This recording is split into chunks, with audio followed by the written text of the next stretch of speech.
All right, today we're diving into a sports scandal that is honestly so bizarre it sounds fake. We're talking high stakes deception, insane pressure, and a huge conspiracy that, believe it or not, all hinged on one tiny, ridiculous object. Let's get right into it. And it all kicks off with this. Yeah, a cheap little prop you could grab from any old joke shop.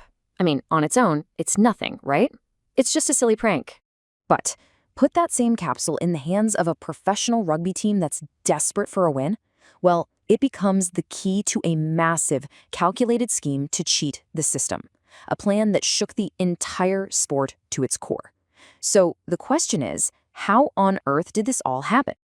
Okay, to really get this, we've got to rewind. Let's go back to the exact moment this whole thing was set in motion, right there on the field, with thousands of people watching. The date is April 12th, 2009, and the match? It's a huge Heineken Cup quarterfinal, one of the biggest deals in European club rugby. You've got the Harlequins up against Leinster, and it is an absolutely brutal nail-biter of a game. The stakes, they literally could not be higher. And this is where the whole plan starts to come apart, all because of one tiny little gesture. So picture this. We're in the final frantic minutes of the game. Harlequins winger Tom Williams suddenly collapses, and it looks like his mouth is just gushing blood. Seems like a really nasty, legitimate injury. But as he's being helped off the field, the coaches on the other team, Leinster, they spot something weird. A quick little wink over to his own bench. And that one little wink, that was the first thread. Pull on it, and the whole conspiracy was about to unravel.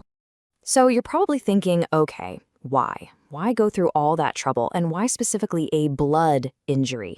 Well, the answer is all about a very specific and, as it turns out, very exploitable loophole in the rugby rulebook. It was called the blood bin rule. Now, usually in rugby, you only get a certain number of substitutions. Once you use them, they're gone. But the blood bin was this special exception. If a player was actually bleeding, they could come off the field temporarily for treatment, and it wouldn't count as one of your official substitutions. You see?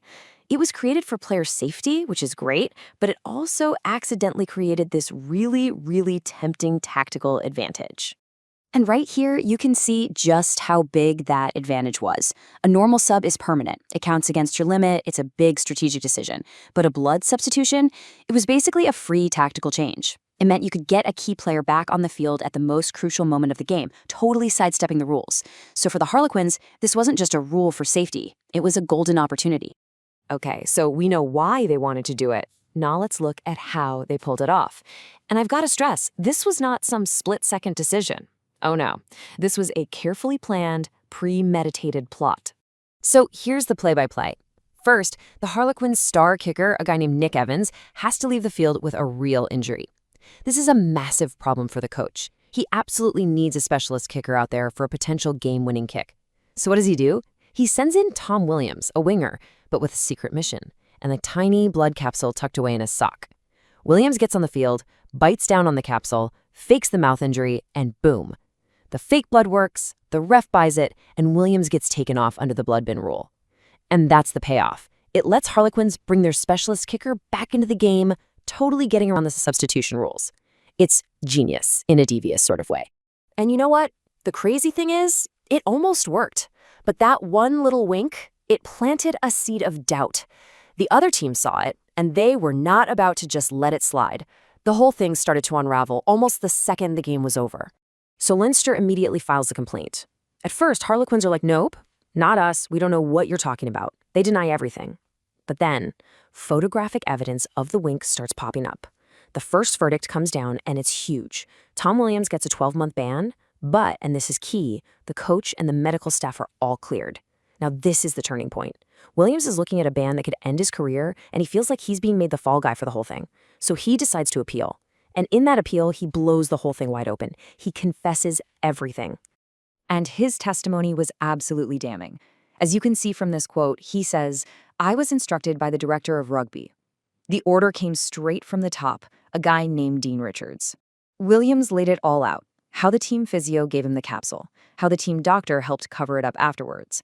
This wasn't just one player making a terrible choice. This was a conspiracy orchestrated by the team's leadership from start to finish. Well, once that confession was public, there was no hiding. The rugby authorities knew they had to come down hard to protect the integrity of the game.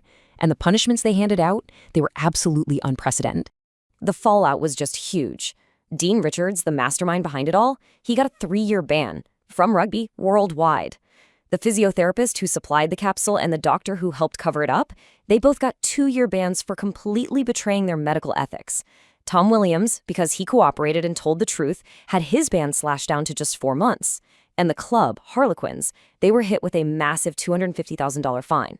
The message couldn't have been clearer. This kind of cheating has no place in the sport.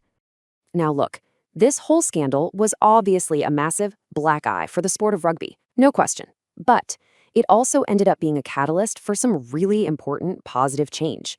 It forced the entire sport to take a hard look in the mirror, to confront its weak spots, and to seriously strengthen its ethical rules. And you can really see the before and after effect right here. Before Bloodgate, you had these exploitable rules, and let's be honest, teams were pushing the definition of sportsmanship to its absolute limit. But afterwards, those substitution rules were tightened up big time. The whole scandal created this renewed focus on fair play and ethics. It also led to a push for more independent medical staff to make sure a doctor's first priority is the player's health, not just what the coach wants. Suddenly, integrity wasn't something you just assumed was there. It was something that had to be actively protected and policed. At the end of the day, Bloodgate is this permanent cautionary tale, right? It shows you what can happen when that win-at-all-costs mentality goes too far. It was a really painful moment for rugby, but it was also a necessary one. Which kind of leaves us with one final big question.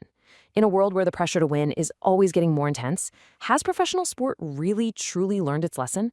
Or is the next big scandal just one little joke shop away?